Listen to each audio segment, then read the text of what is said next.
Assalamualaikum warahmatullahi wabarakatuh. Bersama saya Run Arasi dan teman saya Karina Widagdo. Di sini akan menyampaikan hasil yang telah kami buat, yaitu shortest path antara dua titik. Yang pertama, kita lakukan visualisasi dari wilayah yang telah kita pilih, yaitu Purbalingga. Di sini kita dapat bounding box-nya. Ada west, south, east, dan north. Untuk CRS-nya kita dapat EPSG 4326. Plottingan wilayah seperti ini, Purbalingga. Lalu ini adalah plottingan multiple wilayah, ada Brebes, Cilacap, Banyumas, Purbalingga, dan Grobogan.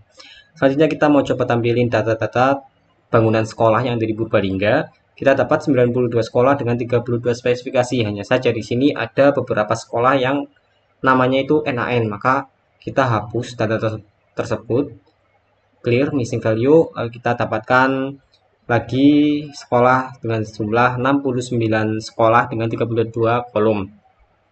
Ini plottingannya untuk sekolah.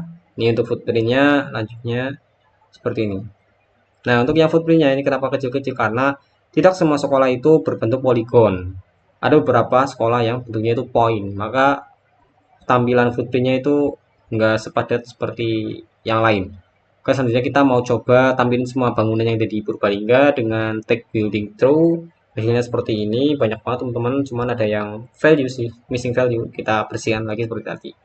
Kalau kita coba buat bounding box-nya dari variabel west, south, east, north tadi, kita buatkan seperti ini footprintnya, hasilnya seperti ini lebih jelas karena lebih banyak bangunan yang kita masukkan.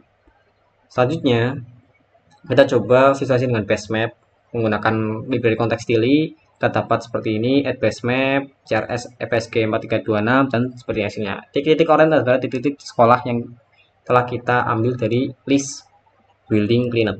Selanjutnya kita mau coba plotting yang ada namanya seperti itu, tinggal tambahin label. Selanjutnya kita cari ini rute atau jaraknya, kita dapatkan seperti ini saja. Ini adalah tarik garis lurus saja, dan hal ini kita tidak perlu, kita skip. Nah, yang kita perlu adalah sesuai dengan jalur yang ada di maps, jalur jalan dan sebagainya. Oleh karena itu kita coba pakai fungsi yang ada dari OpenStreetMap atau OX, OSMNX dengan network drive-nya itu network time-nya itu drive. Kita ambil building 1 dan building 2, yang mana itu adalah building 1 adalah Kalimanah Purbalingga dan 2 Sangkanayo. Kita buat menggunakan fungsi routing shortest path, kita plot dan hasilnya seperti ini. Sama seperti yang di maps, yang direkomendasikan adalah jalur seperti ini. Lalu kita coba menggunakan cara manual ya teman-teman, dengan inisialisasi koordinat dan jarak antar sekolahnya. Kita masukkan seperti ini, kita tampilkan dengan base map berupa jalan dan titik-titik bangunan. Yang warna merah adalah poin-poin yang telah kita masukkan, dan yang warna biru itu bangunan yang lain. Selanjutnya kita coba di sini, yang titik-titik biru itu adalah persimpangan teman-teman. Selanjutnya kita coba buat algoritma Dijkstra-nya. Nah, desainnya seperti ini teman-teman. Jadi dia itu ada inisialisasi koordinat dan nama ini jarak antar tempatnya. Kita pakai yang selanjutnya aja. Itu enggak jelas. Nah, di sini. Di sini ada inisialisasi koordinat sekolah dan inisialisasi jarak antar sekolah. Ada fungsi minimum untuk mengembalikan nilai min k itu k yang ada di dictionary ini dengan jarak yang paling kecil. Selanjutnya masuk ke fungsi Dijkstra, ada unexplored dan previous. Unexplored untuk menyimpan jarak dan previous untuk menyimpan rutenya. Nah, jika pilih sekolah dengan jarak terkecil, enggak, ini while land unexplored tidak sama dengan 0, maka pilih sekolah dengan jarak terkecil. Jika explore-nya itu udah ke N, maka itu adalah mentok ke tujuan, berarti udah selesai. Tapi jika belum, maka periksa semua jalur yang terhubung ke sekolah yang dieksplorasi. Nah, seperti ini jika sekolah awal dari jalur dari sekolah yang dieksplorasi, maka check time-nya itu seperti ini. Unexplored path 00 tambah dengan path 1. Dia tambahkan dengan jarak yang menuju ke node selanjutnya. Nah, jika jaraknya itu kecil, lebih kecil dari unexplored path sebelumnya, maka diupdate unexplored path-nya, lalu simpan rute tersebut ke variabel previous. Selanjutnya, jika telah selesai dieksplorasi sekolah tersebut, maka tinggal dihapus dari variabel unexplored karena dia sudah dieksplor. Selanjutnya kita tentuin titik awal dan titik akhirnya seperti ini. Lalu kita panggil tuh si Dijkstranya, simpan ke shortest distance dan previous. Shortest distance itu berupa jaraknya dan previous itu rutenya. Nah, rutenya itu masuk ke sini ya. Rute sini, set rute, masukin ke sini. While current is not known, route dot append current. Current sama dengan previous current. Jadi current itu node yang tujuannya. Jadi ketika ada node sebelumnya itu yang melewati, yang menuju ke node tujuannya, maka dia tambahkan ke sini. Tapi kan nanti kebalik ya. Nah, tinggal dibalik aja di sini biar start ke end, enggak end ke start.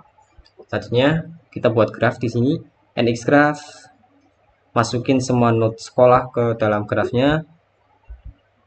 Nah, nanti node-nodenya itu berwarna biru ya teman-teman, karena nx draw g post with label true, node colornya blue. Selanjutnya kita tandain tuh jalur terpendeknya dengan garis merah dengan cara shortest edge. Rute yang ada di set rute tadi dipanggil, nanti ininya apa, edge-nya atau garisnya itu menggunakan wedge yang ada di rute tersebut dan tampil seperti ini. Kalimana Kulon ke Sangkanayu adalah 19,3 km. Rutenya adalah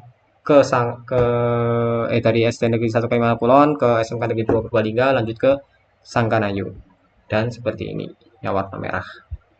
Lanjutnya, ini untuk yang 2 titik start, sama seperti tadi, tinggal tambahkan 2 titik start, lalu panggil Dijkstranya 2 kali, habis itu tinggal dibandingin pakai if, mana sih yang paling pendek distance-nya, mana yang paling panjang distance-nya. Maka kalau yang paling pendek maka pilih yang itu.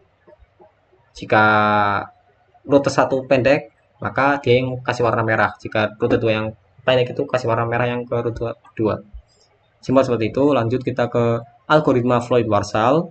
Simpel saja di sini teman-teman. Di Floyd-Warshall itu kita akan membuat matrix ya. Yang mana matriksnya itu ukurannya n kali n. Seukuran atau sejumlah sekolah yang kita masukkan di situ.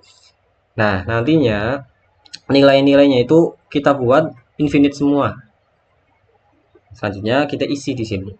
Di pengisian matriksnya itu ketika ada node i ke node ij itu adalah node dirinya sendiri ke dirinya sendiri, itu kasih nilai 0. Misalnya ya di sini A, di sini A, di sininya itu 0. Nah, di sini B ke B itu 0 karena ke dirinya sendiri. Nah, jika tidak, jika ada jarak atau terindikasi ada rute enggak ada hubungan antara sekolah A ke sekolah B itu ada jaraknya, maka dia dikasih nilai sesuai dengan nilai yang ada di variabel jarak. Nah, jika nggak ada, ngapain? Jika nggak ada, maka ya nilainya tetap infinite. Misal dari SMK Negeri Jateng ke Sumikir kan nggak ada jalannya tuh. Nah, di situ hubungannya itu dikasih nilai infinite. Nah, selanjutnya di sini adalah implementasi algoritma Floyd-Warshall, masih sama seperti tadi, dia itu bikin matriks lagi bernama distance. Sama, ukurannya n kali n, nilainya masih infinite semua, lalu pengisiannya seperti di sini, sama seperti tadi, hanya saja dia itu nggak ambil dari variabel jarak lagi, dia itu langsung ambil dari data yang ada di matrix graph. Langsung, jadi ketika ada if i sama dengan i, ij sama dengan 0. Kenapa? Karena I sama dengan J itu dia mengindikasikan dirinya sendiri ke dirinya sendiri. If I sama dengan J itu ketika I sama dengan 1, J sama dengan 1, ya otomatis dia ke dirinya sendiri kan toh. Maka dikasih nilai 0. Jika tidak, maka ambil data yang ada di graph G, di matrix graph. Nah, lanjut di sini adalah poin pentingnya di Floyd-Warshall. Itu ada 3 looping yang bersarang, ada K, I, dan J. K itu adalah node perantara, I itu adalah node awal, dan J itu adalah node tujuan. Nah, ketika ada node di sini, node I ke node J, itu dia melewati node K atau node perantara, dan nilainya itu lebih kecil dari data yang ada di matrix distance IJ, maka update nilai yang ada di matrix index I dan J itu nilai dari node I ke node J dengan perantara K. Habis itu return nilainya dis. Nah, selanjutnya kita jalankan algoritma Floyd-Warshall-nya. Tinggal panggil saja di sini all pair shortest path sama dengan Floyd-Warshall graph. Kita masukkan matrix graph ke dalam fungsi fluid Warshall tadi, lalu kita tampilkan semua jarak yang ada di fluid Warshall, atau tampilkan jarak terpendek antara semua node atau semua sekolah yang ada di data kita. Lalu kita buatin graph kalian di sini biar tampil visualisasinya dengan cara menambahkan semua node yang ada di sekolah ke dalam graph tersebut. Gambarkan node-nodenya dengan warna biru dan jarak terpendeknya dengan warna merah. Dan hasilnya seperti ini. Seperti penjelasan fluid Warshall, yaitu menghitung semua node. Jarak pendeknya dihitung semua, misal dari Kalimanah ke Kalimanah dia dihitung, Kalimanah ke Sangkanayu itu dihitung semua. Jadi di sini nggak bisa nampilin jarak terpendeknya ya, warna merah ke warna biru, karena sama semua, dilakukan semua. Beda dengan Dijkstra. Dijkstra itu dia menghitung jarak yang sudah ada, atau ketika dia udah nemuin jarak terpendeknya ya udah itu. Kalau si fluid Warshall semua node dihitung semua. Hanya saja ketika ada node A ke node B, dia tidak memiliki hubungan seperti yang ada di graph tadi, dia tidak akan ditampilkan atau dia akan ditampilkan dengan nilai infinite. Nah, ketika ada node A ke node A, dia akan ditampilkan dengan nilai 0. Karena apa? Karena dia itu nge-reference ke dirinya sendiri. Nah, selanjutnya masih sama. Codingannya masih sama, hanya saja kita tambahkan 2 titik start seperti di Dijkstra. Habis itu kita bandingin mana sih yang lebih pendek. Dan kita dapat seperti ini. Jarak terpendek dari SD Negeri 1 Kalimantan Kulon ke SD Negeri 2 Sangkanayu 19,3 km, SMK Negeri Jateng ke Sangkanayu 15,2 km. Jadi yang paling pendek atau rute yang direkomendasikan adalah dari SMK Negeri Jateng di Purbalingga ke SD Negeri Sangkanayu. Yap, seperti itu teman-teman. Semoga bermanfaat. Kurang lebihnya kami mohon maaf. Sekian, wassalamualaikum warahmatullahi wabarakatuh.